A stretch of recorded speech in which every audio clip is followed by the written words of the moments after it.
Gosh, my pumpkins really are huge. Oh. Hello, horror addicts. I'm Kristin Battestella, aka K-Bats, and as you can see, I am surrounded by a lot of crafts. Now, I had to go through my whole house, round up all the crafts, and try and put them on display so we can have a little chat about them. I wanted to briefly talk about some of the things that don't have their own videos. So I do have a little checklist here beside me. HorrorAddicts.net, everything here has a blog post that is a detailed DIY how-to with pictures. We've had a lot of positive feedback about some of the things that we've discussed on our Facebook page, talking about different Halloween crafts and harvests and things. We already have a video on how to make the stuffed pumpkins, which come in, as you can see, small, mini, medium, large, very large. And this year I did the DIY cardboard tombstones video as well. So you can watch those videos as well. And I want to discuss a few things that I have here on display. In my hand, obviously, is one of the repurposed Topiaries. This really came about just from inspiration shopping at Goodwill, thrift stores, antique shops, places like that. We've talked a lot on our Facebook page of horror addicts among ourselves that, we don't find what we want in stores, or we're just not that pleased with a lot of the commercial kind of mainstream kind of Halloween things. So shopping at alternative places is a great way to find something unique, or, something that you could doctor up. This one here actually was the first one that caught my eye. I really like that kind of classic kind of urn shape. But all of these bases were that kind of Halloween, or not Halloween, they were that holiday kind of brass, and I wanted to make them look Halloween, so going with black was the simple way to go. And I also painted the leaves black in order to keep just a nice little contrast compared to some of these purple grapes and red apples and golden pineapples and everything. So that way the kind of festive kind of harvest, maybe kind of fruits, really kind of popped in a little bit of goth sophistication, I suppose. I'm running out of places to put everything. Oh my. There are a few things here, actually, that I have out on display that, depending when you watch this video, we still have a lot of October left to go, and there are a lot of things happening at HorrorAddicts.net. We still have our podcast happening, in addition to, all the other Halloween crazy things going on. So you may see a few things here that maybe the posts and the articles aren't released yet, but that's okay. You're just going to have to tune into HorrorAddicts.net and wait for them.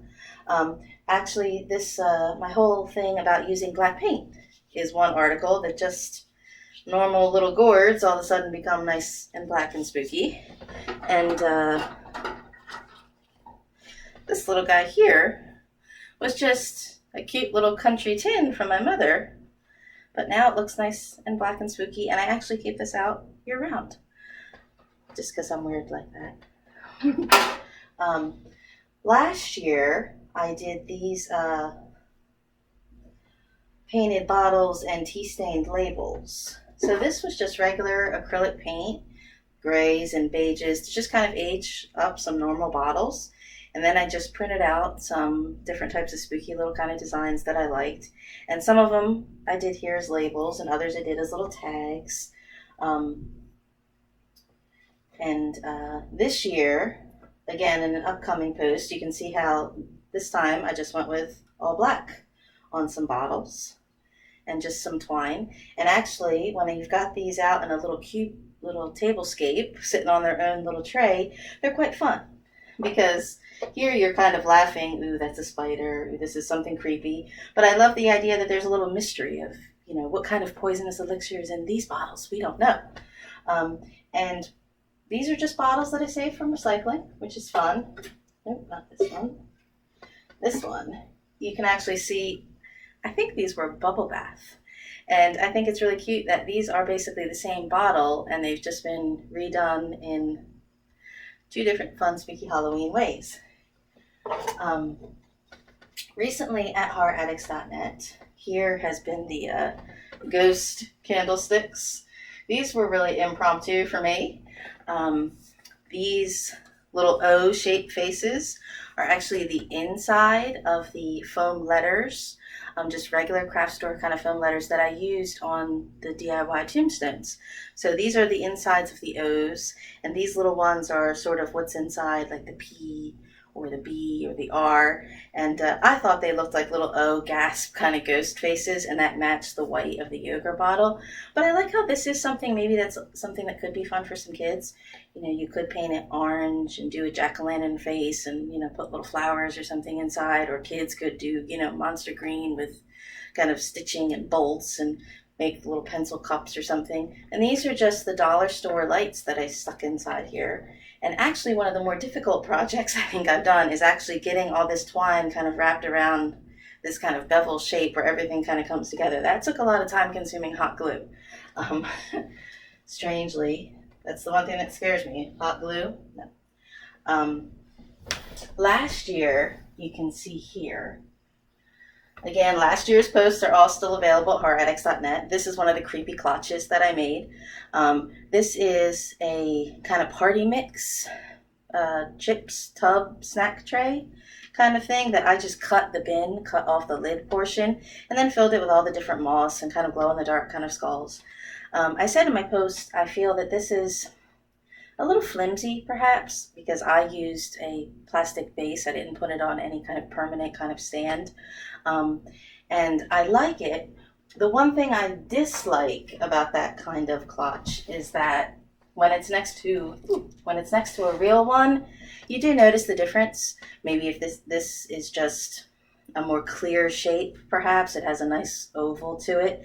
But again, these ones, I think I have 4 or 5 of them of real Cloches.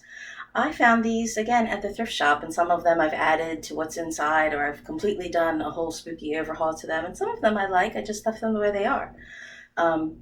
So these maybe perhaps find luck in finding them, and I've only paid $2 or $3 a piece for them. They're actually not something that's that expensive. So if you luck upon these, yes, they're fun to do, but I think, you know, everybody can make one out of the fun, crazy bin. I guess the only problem with that one is eating all the snacks out of the bin. I don't have space. And if you can see over here, you can definitely see the giant pumpkins. I don't want to spend too much time on the pumpkins because I already have the videos for those. You can see the pumpkin cat house that the cat does not like. Typical. And these are the pumpkin ottomans. There's individual posts on all the different types of pumpkins that I've made. Again, that's something that you can save your plastic bags and all your recycling kind of materials and throw them in, and you can customize your design in any way you want. And you know, horroraddicts.net, we don't only talk about horror in October. Halloween is not necessarily the end or the benchmark for us. Pumpkins are the kind of craft that can continue all fall, and even though our main podcast season is going to be ending soon, we still are going to have a few different kind of audio events and other types of things. So we run with the crazy right through Thanksgiving. That's us at horroraddicts.net. By horror addicts for horror addicts. And last year, I did a couple of these spooky spell books. I'm just rolling right with it. This one, Brews and Potions. And I am the kind of creepy person that I do leave these out on my bookshelf year-round. So that way somebody comes by and looks, you know, hey, Shakespeare, Mark Twain, brews, poisons, what? This is a regular book, and I wrote here on the spine, just regular acrylic paint. And I could still use the 1997 Writer's Market book if I ever wanted to do so. Back here, if you can see it, is another one of the spell books that I had done. And that one is the one with the, there we go, with the tea-stained pages that were inserted into the old cookbook. So, and I just wrote fun things inside here, Shakespeare, double, toil and trouble, things like that. But again, this is something that kids can design however they want, you know, make something cool, a nice project activity for the whole family, doing the tea staining, boiling the tea and letting it squirt all over the pages and drying. And then sometimes getting crazy with the fronts of the books with little scorpion appliques. And I know everybody's been saying at horror@x.net, discussing on our Facebook group, Salah, shout out to everybody. Kate Knox, she's been doing a great job in keeping track of all these posts and putting everything up online for us. Everybody says, oh, we're living so vicariously through you. We just like seeing all the crafts.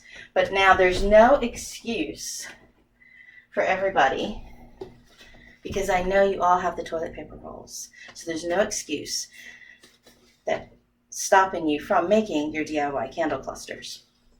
Now, this is a little more complex than Etsy or Pinterest kind of make it seem of, oh, la-di-da, just put some glue around and put a little candle in and oh, how sweet.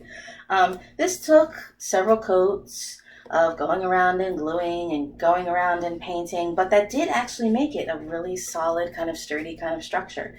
And you can get little tea lights like this in the dollar store. I did order a pack on Amazon, just I think it was like a 20 or 24 kind of bulk pack, because I knew I was going to need a lot. And you can see that some of them come in and out easily, and others maybe you have to kind of squeeze a little bit. And some of them, that means the paint chips.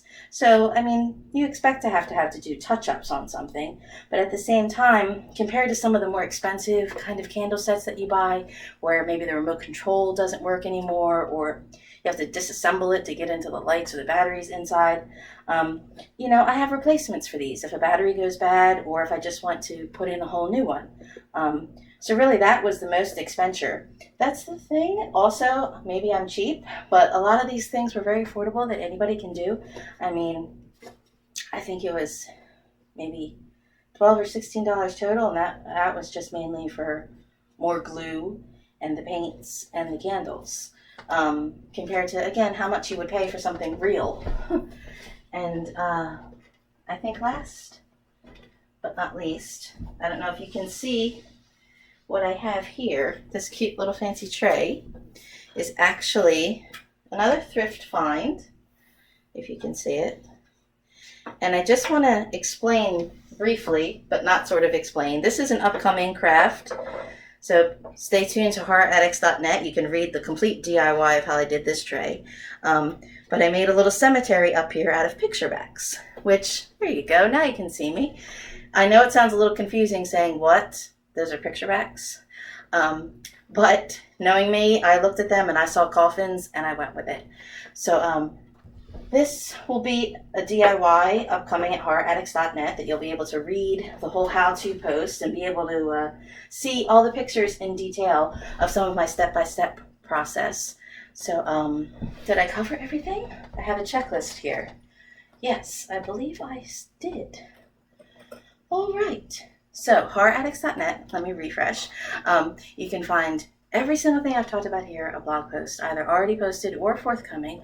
The DIY process with all the how-to kind of pictures. You can check my YouTube as well if you don't want to wait for anything for the stuffed pumpkins tutorial and the DIY cardboard tombstones. I have more posts coming, I think, with the cardboard tombstones, showing them in some nice outdoor kind of photo shoots. So there's plenty of crafts and plenty of activities and things happening at horroraddicts.net. We always have something going on for you. So here's another craft you can look forward to.